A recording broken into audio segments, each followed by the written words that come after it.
In this episode, we speak with Tianyi Jiang, or TJ, CEO and co-founder of AvePoint, an independent software vendor of SaaS solutions to migrate, manage, and protect data. More than 17,000 customers trust AvePoint's Confidence platform to optimize their SaaS operations and secure collaboration. AvePoint's SaaS solutions are also available to managed service providers via more than 100 cloud marketplaces.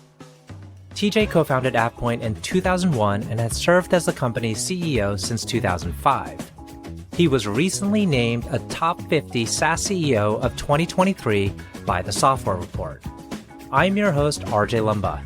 We hope you enjoy the show. If you like the episode, click to follow. TJ, thank you so much for taking the time to chat with us today. It's a delight to be with you. Thank you, RJ, for having us on your show. So very excited to talk about your journey building the company, AvePoint. Tell us the scope of the company. How big is it? Where is it located? Where are all of its clients? Yeah, RJ, AvePoint has been a company for 22 years. We're quite global today. We started our humble beginnings in the public library in Somerset, New Jersey. Our global headquarters in Jersey City, just on the waterfront across the Hudson from downtown Manhattan. And we also have an international dev center in Singapore. And globally, we are in 18 countries. Our revenue spread is 45% of our business is North America. And the other 55% is evenly split between Western Europe and tier one B2B SaaS markets, software markets in APAC, which is Japan, Australia, New Zealand, Singapore, Hong Kong, South Korea. And Western Europe, of course, it's big markets, Germany, Nordics, Benelux, UK, France, and Southern Europe. So yeah, it's a 2,400 people organization today. And we service large, medium, and small customers as well now. Traditionally, 60% of our business is regulated industry. So that's government, that's banks, that's manufacturing, enterprises and industries that really care about the security and safety of their data. Because at AvePoint today, we're the largest SaaS data management and data governance and security player in the Microsoft Cloud ecosystem. But today, because we're cloud, we're SaaS, we're subscription, there's no maintenance, there's no very easy onboarding. We now have many small to medium business customers also. Now it's 20% of our recurring business is actually small business with less than 500 employees. So yeah, it's been a long journey, but we're growing across geographies as well as industries today. And so I noticed the strong tie to Microsoft, but you create your own solutions. So can you describe that kind of dynamic? Are you independent or do you need to operate within the Microsoft cloud? Yeah, the lingo is independent software vendor. So we sit on top of Microsoft Cloud. We provide a layer of data orchestration, what we call Confidence platform, data management platform. We don't resell anyone's software. We just sell our own software as a subscription. That's why, our subscription, which is 85% of our revenue, it's a 80 plus margin business. And then the other 15%, which we're reducing down to 10%, is our services business. Because as you can imagine, with customers like State Department, IRS, Ministry of Defense in Japan, we do have some services that's in the enterprise segment, that's high touch. That also allow us to actually build new IP and better service the large enterprise customer and generate net new products. So it's a SaaS solution that sits on top of Microsoft Azure and help customers with their data management essentially needs around Microsoft Cloud. Having said that, RJ, we are today expanded into multi-cloud. So we do have significant revenue in Salesforce Cloud, help folks manage data there, as well as Google, so Google Docs specifically, and to help, again, same use cases, your data lifecycle, rights management, and of course, backup as a service and data integration. Now we're also in support of AWS. So our customers are multi-cloud. So we obviously become a strategic partner to our customers when it comes to cloud-based data management and security and governance. We have to support multi-cloud. Excellent. I'd like to touch on your background and go actually towards the beginning. I noticed it was that Walt Whitman High School that you went to. Was that in Maryland? Yes, that is in Maryland, Bethesda, Maryland. Okay, yeah, I'm familiar with that area. And then you go on to, and we share an alma mater in Cornell University. How did you go about choosing Cornell? Because you spent a lot of time there. What year did you graduate, RJ? Well, I was in the business program, so I didn't go there Okay, for Johnson School. undergrad. Yes. Got it. Got it. Yeah. So I was a first generation immigrant kid. My parents are exchange scientists. They first job coming to America, they landed at NIH, National Institute of Health, for my mother, and my father worked at US UHS, which is essentially the only medical school and research facility for the all three armed forces in US. So we live in Bethesda, and Bethesda has one of the best public school in America. So I grew up there, made really great friends whom I still stay in touch with. Very international neighborhood. A lot of the diplomatic corps from different countries live there. So as English as a second language, it's all like mini United Nations. It was actually a great fun. I went to Cornell because I really liked math and also computer. So I was part of the computer club, math club, the typical Asian kid story. I did do wrestling and play saxophone. So that kind of balanced out a little bit. And I went to Cornell Engineering as an international student. And of course, quickly, like second year, I became a US citizen. And while I was in sophomore in college, I studied engineering, electrical computer engineering, and I did an MEng as well, Master of Engineering. Luckily, I took all the AP classes in high school, so I get to skip some years while I was at Cornell. So I finished the whole 5-year program in 3.5 years, and then got to work. Went to Lucent Bell Labs as my first job in New Jersey, and then quickly went over to Wall Street and developed high frequency trading systems at the Deutsche Bank and then Lehman Brothers. And it wasn't long before you decided to return to academia with NYU and pursuing the PhD program there. Yeah. So when I first went to Wall Street, I thought, I made it, right? Like going from speaking no English and I had a culture shock when I was age 11 to now working in World Trade Center. I really feeling a little smug. And then, of course, 9/11 happened. My office is 40th floor of World Trade Center 1. Luckily, everyone on my floor survived that day. But for me, personally, it was an event that really shook me to the core to say, hey, it's not good enough just to stay safe, to play safe, to make great money. But life is too unpredictable. Got to go pursue your passion. So I went back to NYU first at the Sloan program to do an MBA. And then after 1 year, I decided to go for full on PhD program in data mining, machine learning. And of course, everything happened for a reason, RJ. So they say. Mm-hmm. So now, big data became a thing in 2010. Of course, now Gen AI, all businesses are racing to build their proprietary model. So the sophistication and management and the cleanliness of your enterprise data, it's even more important. So we're really at the midst of all the action happening in the enterprise space when it comes to data modeling, building better proprietary business models for businesses to scale, leveraging latest in Gen AI. So yeah, all those things started from going back to academia and pursue my passion for technology. Well, the other interesting point is that you eventually go on to become an entrepreneur. And I'm not sure if that's a typical path from PhD. I mean, it happens. And actually, the PhDs end up being some of the best entrepreneurs. But tell us about then that decision. And was it more difficult because maybe you had a certain familial culture where people would go into other professions versus entrepreneurship? Firstly, I went to a business school and got a PhD there. So definition of business schools, it's very entrepreneurial. There are many professors in my department that started many startups, especially in machine learning, AI. So it's you're living that kind of culture. Of course, it's always that publish or perish type of mentality as well. You need to have enough publications to one graduate with a doctorate program and to get a good professorship to work towards your tenure track. That's most of my kind of classmates and cohorts. For me, while I was in grad school, even in business school time, my really good friends from Lucent Bell Labs, Kai Gong, who I became very good friends with, he started this company called AvePoint in the Somerset, New Jersey Public Library. And he started in 2001 when Lucent Bell Labs kind of became Alcatel Lucent and laid off a lot of people, went from the most commonly held stock in America to, something that's quite different. So Kai's 12-year my senior, and he felt like he doesn't want to just be a little cog in the massive wheel of machinery of corporate life. And he used to say, when you get laid off like that in difficult times, you don't even know how you died.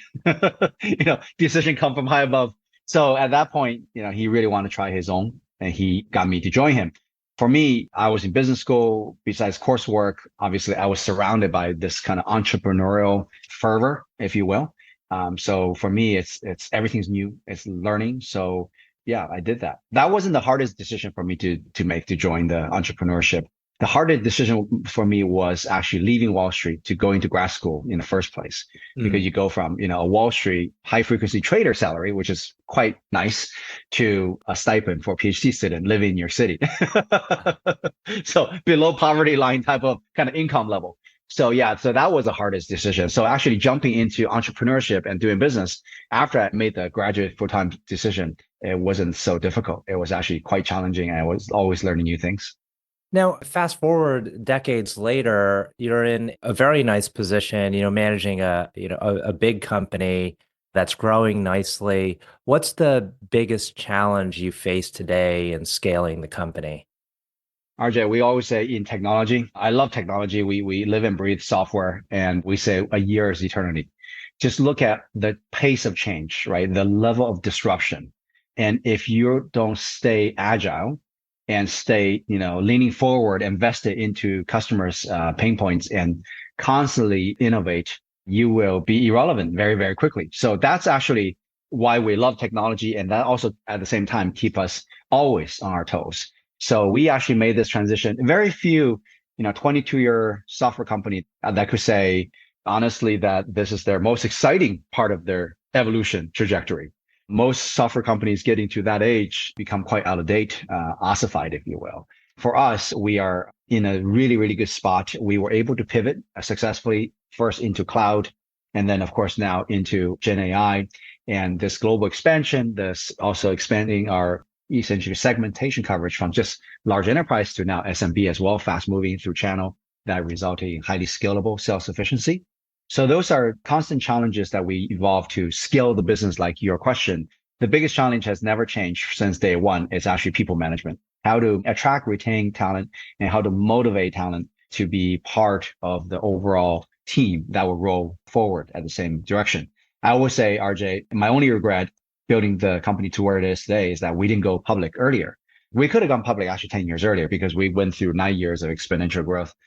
The being public company forces that focus for the entire company. Thereby, it's just no longer a board level conversation if you miss numbers or didn't do as well as you projected and planned for. But the entire company gets a report card every 3 months. So everyone, including line managers across the world, see how the market grades you every 3 months. So that creates that focus. So that was very difficult in the beginning, but now 2 years in, we have really good cadence. We're able to focus and scale the business. That's the external factor that keeps us really disciplined.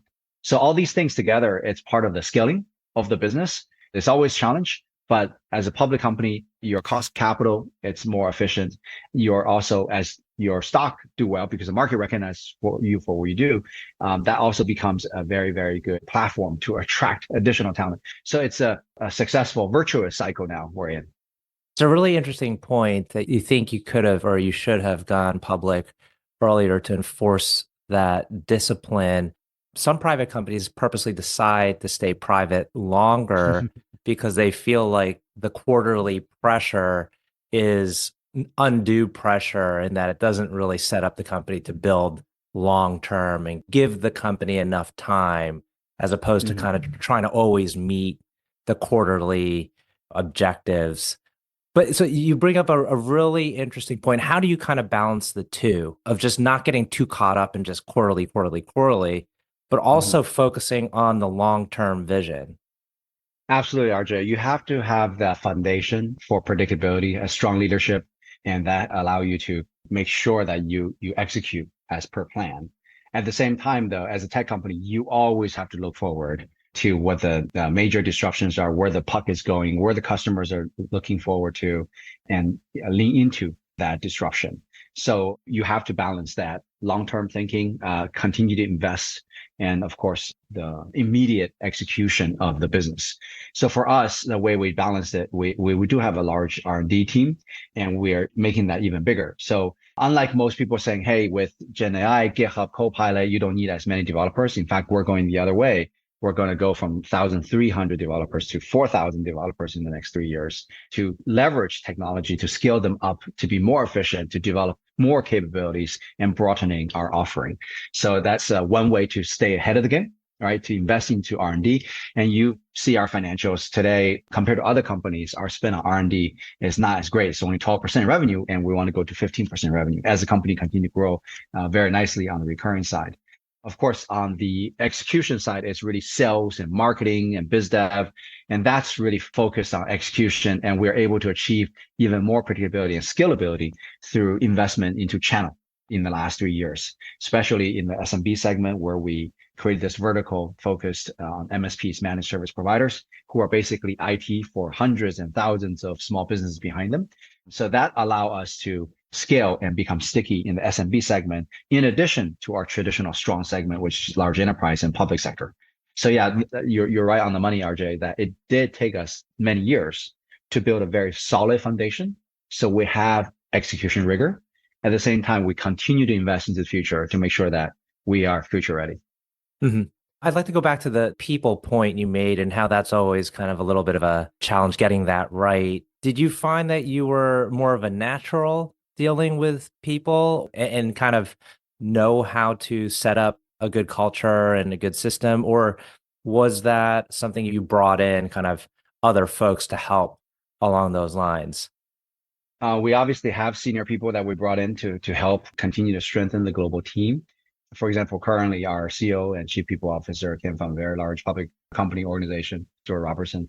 And at the same time, though, I was very, very fortunate that my co-founder, Kai Gong, who's the executive chairman of the company now, is the person who really, we complement each other very well. So I have always been the business focused, strategy focused, external facing person, whereas Kai is always being the people management and people skilling and operations execution focused person. So we really complement each other all these years. And it's a rare thing, I start to realize, because it's very, very hard for a single individual to have all the skill set. Just like you said, right? You know how to really do people management at the same time, be able to always go out there and present the vision and in front of the investors and talking to customers. And it is oftentimes a very difficult skill set for one individual to have. So I'm very lucky that from the beginning, I had a fantastic partner and we complement each other's strength. Mm-hmm.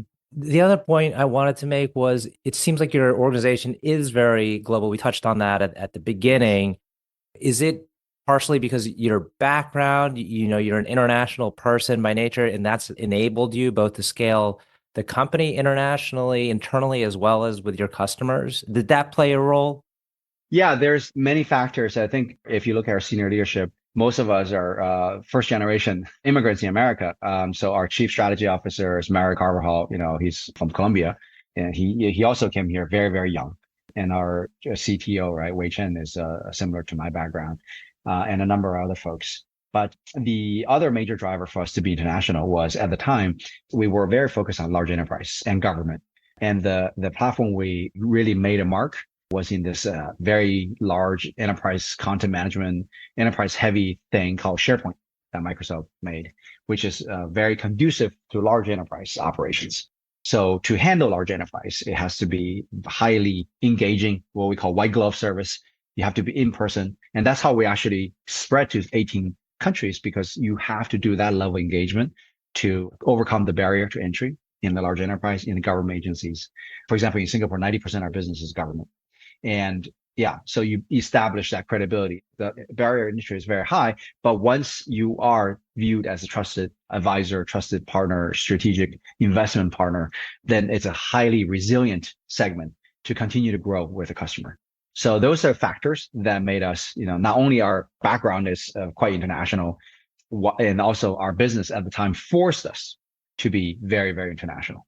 And your decision to be based in New Jersey, I believe that's probably from the Lucent roots, and you probably knew folks here. Is New Jersey still your predominant place of work? You have most folks here?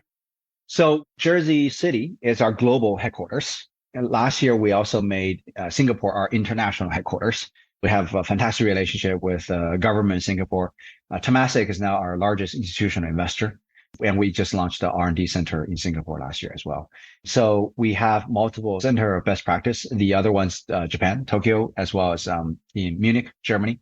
And we also even have products that have this genesis and IP in Australia.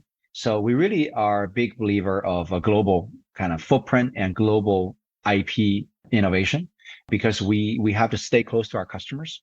And we know that as an enterprise software company for the last 2 decades plus, you don't generate innovation by sitting in the ivory tower of your global headquarters, right? You generate innovation by, stay in the trenches, in the front line, in markets with customers, and you see where things develop. For example, in Japan, we have fantastic, what we call GovTech platform that services the Japanese government very well in the commercial cloud context. In Australia, we started this cloud records platform that we recently infused with Gen AI to actually reach 20x efficiency for our Australia government customers. And then in Germany, we stay very close to the car manufacturing segmentation. So Volkswagen is a very large customer of ours. There we actually do board level meeting management, record management solutions there. So yeah, so there's innovation across the board. Of course, the US is where we started. The bulk of our confidence platform solution come from there. But we also have a number of great solutions we generated out of Arlington, Virginia, which is head of our public sector business. And public sector has its unique challenges and requirements. So some of the biggest government agencies like IRS, State Department are great customers for decade plus. So those are the ways for us to really stay connected with our customers across the world and across industries.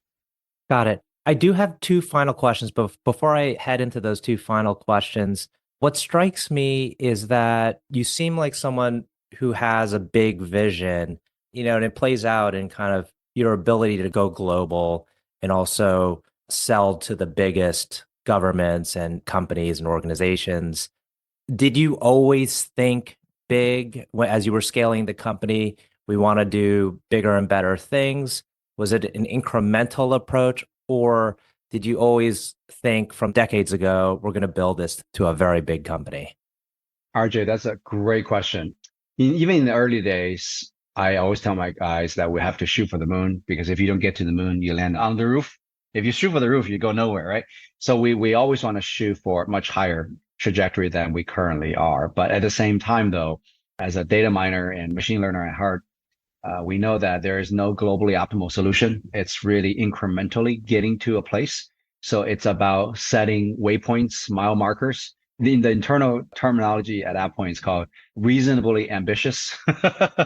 So it's reasonable. It's not unreasonable mile marker, but it's also ambitious, right? So that's how we incrementally get better. So you set up these 5-year big goals, but then every year you have concrete goals to get us incrementally closer to how we think about our strategy. Of course, now as a public company with no debt and cash generating, great balance sheet, we're in a better position than ever before. We acquired 4 companies last year. We haven't acquired any company this year because the climate is such that there could be fantastic assets up for grabs in the next 6 months. We're continuing in a high interest rate environment. So it's good to save the powder to go to work later. At the same time, we're also doing stock buybacks to create shareholder value. So we have a lot more in our arsenal, if you will, to continue to grow the platform and scale it in a bigger way. But ultimately, yeah, as an entrepreneur, founder entrepreneur, you have to think a few years ahead, not happy with the status quo. By the same time, though, actual execution, you have to do it incrementally. Excellent. We have 2 final questions. First off, I'd like to congratulate you on being named the top 50 SaaS CEO of 2023. It's a great accomplishment. The other thing I wanted to touch on is, the name of the podcast is Growth Investor. You did have very notable, highly reputable growth investors along the way in Goldman and Sixth Street. Maybe if you could just touch on that a little bit. How was it working with those institutions? How do they provide value to the organization? And then we'll do the 2 final questions. RJ, that's a great question. I'm always a bit of a stickler to a brand. I think brand is very important. Not only are we ourselves a brand in terms of enterprise customer segmentation and making sure that we have truly enterprise grade solutions and be viewed as a strategic partner. When we pick partners that help us, from our Series A with Summit Partners, they're great, fantastic early stage investors based out of Boston. We learn a lot from them, their operation playbook, how to scale as a software company. And then, of course, Goldman merchant banking, when we gone through the subscription conversion, not only a technology conversion, but also an economic conversion for the business, to Sixth Street, pretty much shortly after they invested, we went public, right? we were going down both the traditional route as well, checked out the SPAC route. We ended up taking the SPAC route. It was very expedient at the time because of the uncertainty of that climate in October 2020, right? Before election results, before vaccines were available, and we had zero redemption. Of course, now with Temasek as our biggest institutional investor, we continue to have fantastic, sophisticated support, long-term support that allow us to continue to build our investor education, IR function, to pick up more analyst coverage, to pick up more awareness in different parts of the world, not just in North America, but now also Asia and soon in Europe. So yeah, I think picking the right partner is very important. It is a partnership after all, right? Even though oftentimes it's a 5-year partnership, but it is a strong 5-year partnership where we learn a lot through that process. We are able to elevate our own conditions as well our discipline through that exercise. So every stage of the way, I would say our new partners have different value to add as we continue to grow. There's some natural thresholds in the company's evolution. When you do your first million, then 10 million, 20 million, 50 million, 100, 200, right? We're just shy of 300 this year. There's natural thresholds where you have these scaling challenges. So this is where a good partner in the boardroom, and that also has a fantastic network of portfolio company CEOs that you can talk to that have gone through that process. Mm-hmm. It's critically important. Mm-hmm. Excellent. Okay. Final 2 questions. One is, could you tell us about a person who has had a profound influence on you? Yeah, there are many. I would say it's actually my father. He went through quite a bit of hardship. So his family used to be one of the largest landowners in Northeast China, and everything was taken away when New China was formed. He had nothing but his own academic accomplishment to get him into a really good school, which is Beijing Medical University. And then he became the first batch of exchange scientists to come to America. So he will always say, trust nothing except the knowledge in your own head. That's the only thing that you can keep to yourself and no one can take away. And he went through multiple iterations from Cultural Revolution to then go to America of first time starting. He even worked in coal mines after college, right? And in China, coal mine at the time is notoriously challenging, right? You go down, chances are you don't come back up. So yeah, those are the type of difficulties that he went through, and he's still a lifelong learner. He's 81 years old. He's still learning. He's still doing research. Puts me to shame. I always feel lazy when I take a vacation compared to him. Yeah. So when you have a father like that, you have to keep working and try to better yourself. Excellent. Last question. Can you tell us about a charity cause or other endeavor that you're passionate about?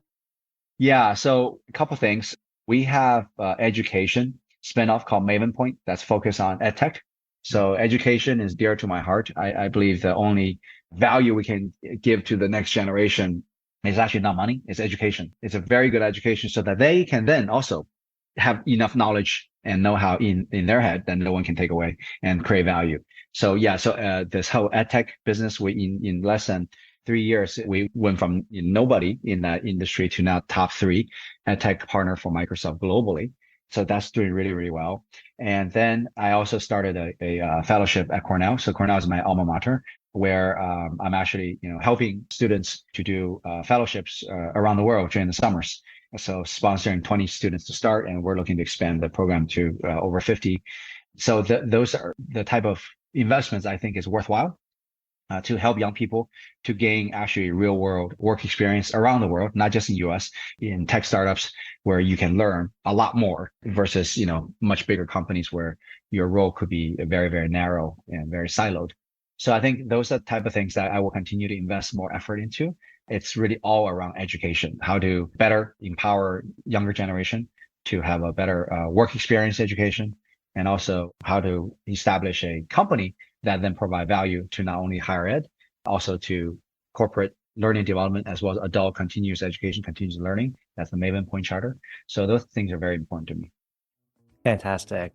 Well, TJ, I want to thank you again for taking the time. This has been a wonderful conversation. I know our audience will find this very insightful. Thank you.